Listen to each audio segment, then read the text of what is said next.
नमस्कार मित्रांनो, स्वागत आहे तुमचं दादा सीईटी वाला या यूट्यूब चॅनलवरती। मित्रांनो, 22 तारखेची पहिली शिफ्ट संपलेली आहे।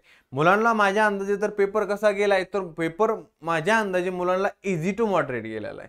कारण की जे काही मी रिव्ह्यू कलेक्ट केले आहेत ना, ते तुम्हाला मी तर दाखवणारच आहे। पण त्याचबरोबर एक बॅड रिव्ह्यू देखील आलेले आहेत। तर काय, ज्या मुलांकडे डबल पॉकेटचे शर्ट होते त्यांना अलो केलेलं नाहीये।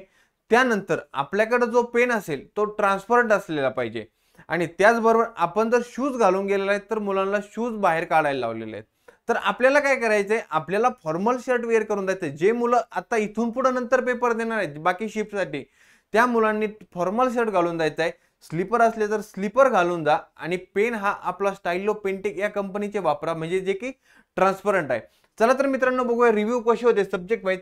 फिजिक्सचा जर विचार केला तर पेपरची जी काही लेवल होती ती मॉडरेट लेवल होती आणि प्रश्न जे काही विचारलेले होते ते पूर्ण फॉर्म्युला बेस आणि ऍप्लिकेशन बेस क्वेश्चन विचारलेले होते।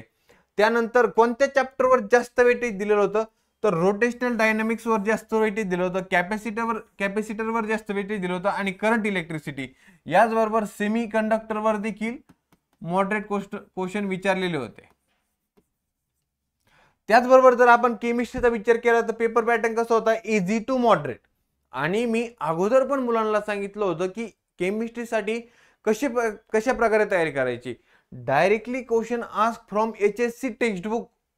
मी या अगोदर पण सांगितलं होतं की HSC textbook line to line read करा।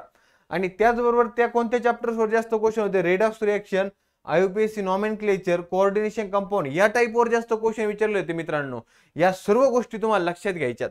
आणि त्याबरोबर बायोसाठी एक इम्पॉर्टंट म्हणजे line to line textbook होती। मित्रांनो, या सगळ्या गोष्टीवरून आपल्या एक लक्षात आली की आजची शिफ्ट जी होती ती इझी टू मॉडरेट होती, म्हणजे यासाठी आपल्याला जास्त स्कोर करणं आवश्यक आहे।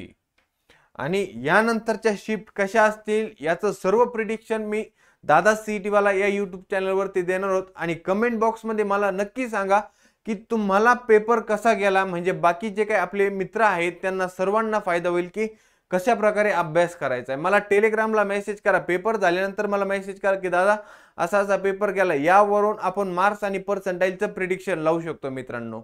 आणि त्याचबरोबर या सर्व गोष्टींच्या फॉलोअपसाठी दादा सीईटी वाला या यूट्यूब चॅनलला सबस्क्राईब करायला विसरू नका। थँक्यू।